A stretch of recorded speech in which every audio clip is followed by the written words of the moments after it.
Sophie Cunningham postaja viralna zaradi še enega drznega domoljubnega dejanja.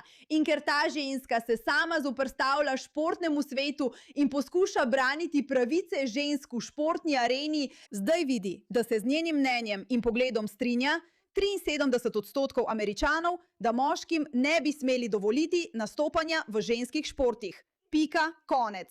In obožujemo močno kraljico, domoljubno kraljico. Žensko, ki se ne boji braniti svojih pravic in se postaviti za majhne otroke, še posebej za deklice. Ampak to je trenutek, ki se je zgodil ta vikend in je obnorel internet, še posebej liberalce, in jaz sem povsem za to. Prav, ona je v baru.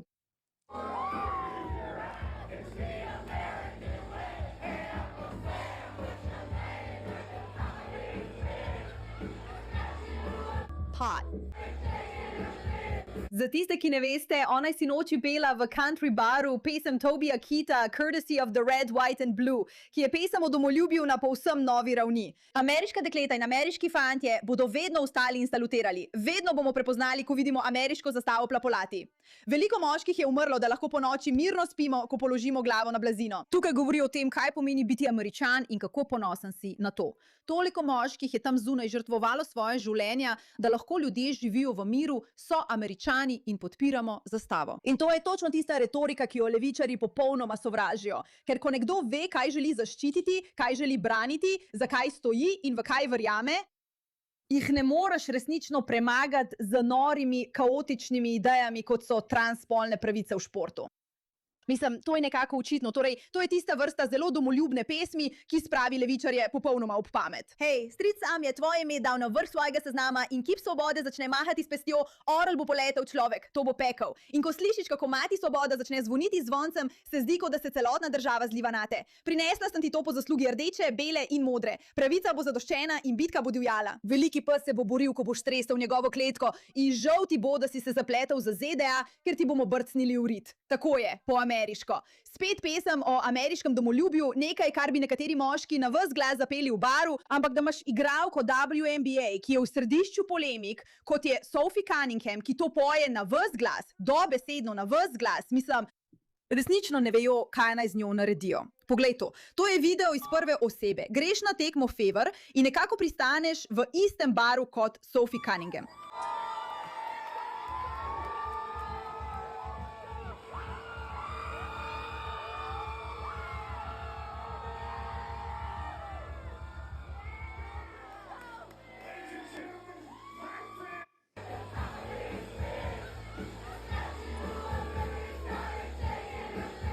Vidiš, ni presenečenje, da imaš tukaj nekoga, mlado dekle, ki je domoljubno. In to prinaša ideološko razumevanje in moralno jasnost, da ne bi smeli dovoliti trans moškim oziroma ženskam, da igrajo v ameriških športih. Ker ko nekdo ve, zakaj se bori, ve, v kaj verjame, ve, zakaj stoji in je pri tem brez zadržkov, jih ne moreš zmedeti z nevarnimi idejami. Mislim, ni zaman, da celoten način, kako Rusija, Kitajska in Katar razmišljajo o tem, kako uničiti Ameriko, temelji na ustvarjanju kaosa. Da ljudje ne vedo, kaj naj si mislijo. Metanje norih ideologij med ljudi, da so zmedeni, saj so zmedeni ljudje lahek plen. Ponosnih ljudi pa ni mogoče premagati. Ta pesem je dokaz, zakaj je Sophie Cunningham tako samozavestna in sproščena, ko se postavi po robu WNBA in ustvarila je gibanje. In ko rečem gibanje, mislim na res nekaj resnega, intenzivno gibanje za boj proti transspolni zadevi, ki se trenutno dogaja. Mislim, govorili smo o tem, zdaj pa imate moške iz NBA, ki poskušajo dokazati absurdnost tega, da bi moški bili izbrani na naboru za NBA. WNBA, kot da bi to naredilo igro bolj izenačeno. Mislim, poglejte ta video. No, pred ta teden sem dal izjavo. Sem transspolna oseba, sem ženska. Včasih se identificiram kot ženska. Prav, gledaš to in si misliš, to je absurdno, ampak res je absurdno, vse skupaj je absurdno. In ne moreš imeti moškega, kot je ta, ki igra v WNBA. In zato se zavzema Sophie Cunningham. Ona pravi, da je to popolnoma noro. Ampak tukaj je stvar. Čeprav je veliko medijskih osebnosti, kot je ta bedak, ki je tudi v WNBA in poskuša pridobiti politične točke in koristi, večina Američanov dejansko podpira Sophie Cunningham. Statistika je nora. Ampak počakaj malo, samo poslušaj, kako nora je ta ženska. Zdaj je to naš novi boj. Mislim, da sem hotela reči, da so se boji spremenili. Ja. Viš, naši nameni so isti, ampak zdaj, ko se je okolje spremenilo, vidimo, da transspolnim ljudem odvzemajo pravice. Veliko je razprav o transspolnih športnikih in o tem, v katerih disciplinah lahko tekmujejo. Vedno bi z veseljem sprejela transspolnega športnika v svojo ekipo ali kot nasprotnika. To je preprosto neumnost. In dejstvo, da so nekako uspeli prepričati ljudi, da bi jih morale bolj skrbeti pravice transspolnih kot njihove lastne pravice. Ta ženska je celo življenje trdo delala, da je postala profesionalna športnica. Zdaj pa je pripravljena vse to zavreči zaradi političnega trenutka, da bi pridobila nekaj točk. Ima 10 milijonov ogledov. Večina Američanov vidi, da je to popolnoma absurdno. Popolnoma absurdno. Ampak Američani podpirajo Sofijo. In Aul Al-Kik je bila na prizorišču, da ujame vse dogajanje. Mislim, da WNBA govori sama zase. Morali bi ohraniti samo za ženske, samo za biološke ženske. Znanost je precej jasna. Kot izobraževalka mi ni težko pogledati nazaj in se v biologiji naučiti, da obstajata dva spola, fantje in dekleta. To ni povezano s transspolnostjo. Gre za spol. Poskušamo zaščititi šport, ne pred ženskami, ki trdijo, da so transspolne. Kaj ne? In to je ravno bistvo. Ne gre za to, nima nobene zveze s trans osebami. Gre za zaščito žensk. Preprosto, enostavno. Ampak WNBA ne ve, kaj naj s tem naredi. Pravzaprav ne vedo, kaj naj s tem naredijo, ker še vedno do tega trenutka ne morejo ugotoviti, kaj je pravzaprav definicija ženske. Bili so prisiljeni v ta kot zaradi moških iz NBA, ki so stopili naprej in rekli, da bodo prišli na nabor WNBA. Oni pa ne, kaj naj naredimo? Kaj naj naredimo? V redu. In zato WNBA poskuša najti nekakšne odgovore na vprašanje, kaj pravzaprav je ženska. Ker očitno to ni 1,96 m visok turški igralec po imenu Isan, ki trdi, da je ženska. Kaj naj naredimo glede tega? To se dogaja v času, ko WNBA niti ne zna definirati, kaj je ženska. Delovna skupina lige se je ta teden sestala, da bi razpravljala ali, citiram, zelo nam romi poskusi ljudi, ki nočejo videti, da bi moški tekmovali proti ženskam. Zdaj nekdanja igralca NBA Enes Kanter Freedom in Royce White izzivata ta pravila o upravičenosti. White celo grozi s pravnim postopkom, če ne bo izbran. Tako se zdi. Mislim, to mi je všeč. Res mi je všeč, ker spet, ko imaš te ljudi, ko ženske rečejo, ščitite nas. In jaz sem bila kot, res je največja. Ampak ko moški rečejo, ne veste kaj, mi smo ženske, nekako je očitno, da je tukaj nekaj narobe. In žalostno je, da je to tisto, kar je potrebno. Žalostno je, da imaš stotine in tisoče žensk, ki pravijo, zaščitite nas in našo možnost, da se ukvarjamo s športom pred temi moškimi, ki se pridružujejo pod trditvami, da se zdaj identificirajo kot ženske. In morda verjamejo, da je to res, ampak zaščitite nas. Skrbite za nas bolj kot za nišno manjšinsko skupino, ki je pridobila politično moč s svojo noro kampanjo in ustrahovanjem. Moški stopajo naprej in pravijo, ja, morali bi zaščititi te ženske. Zaščitimo te ženske na genialen način. Včasih se identificiram kot temnopolta transspolna lezbika. In ne morem vam povedati, kako osvobajajoče je to, čeprav sem v zadnjih nekaj dneh doživel veliko sovraštva. Mislim, da glede na moje dosežke v košarki, kar prinašam ekipi, kar prinašam ligi v smislu atletskih sposobnosti in spretnosti, bi šlo za jasen primer diskriminacije in nameravamo izkoristiti vse možne pravne poti. Mislim, zakaj so bili ljudje nesramni do tebe? Zakaj so te napadali? Saj si samo moški, ki razkriva svojo pravo resnično plat kot ženska. Nič ni nič v zvezi s tem, kar bi lahko razburilo transgibanje. To je točno to, za kar ste si prizadevali, za kar ste se borili vsa ta leta. Zakaj ga nadlegujete? Ali niste vi tisti, ki naj bi zagovarjali ljubezen? To je to. Gre za absurdno gibanje. Je absurdno gibanje. In vsak, kdor zna razmišljati svojo glavo, to vidi. In 73% Američanov, hvala Bogu, vidi jasno. To je uradno. Anketa je pokazala, da se 73% Američanov strinja s Sophie Cunningham, da moški, ki se identificirajo kot ženske, ne sodijo v ženske športe.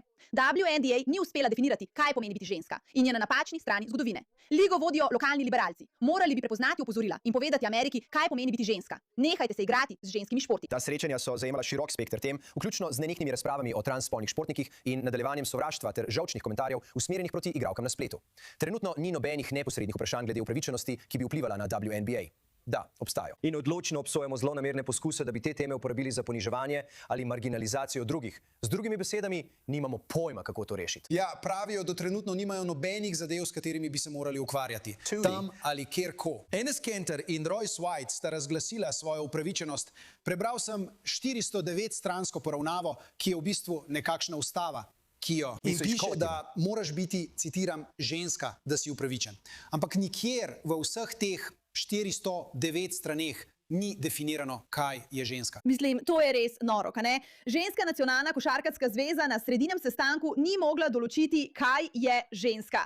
Današnji sestanek je zajemal širok spekter tem, vključno z nadaljnjimi razpravami o transspolnih športnicah. Veste, in to je mimogrede kot video Sheena, kjer so mu prekrili prsi, ker veste, tega ne moreš pokazati na zaslonu. Ljudje, ali si lahko vzamemo trenutek, se za trenutek ustavimo in pomislimo, kako bomo to razložili svojim otrokom, ko bodo odraščali. Ker upam, da bo do takrat vse to že zavrnjeno.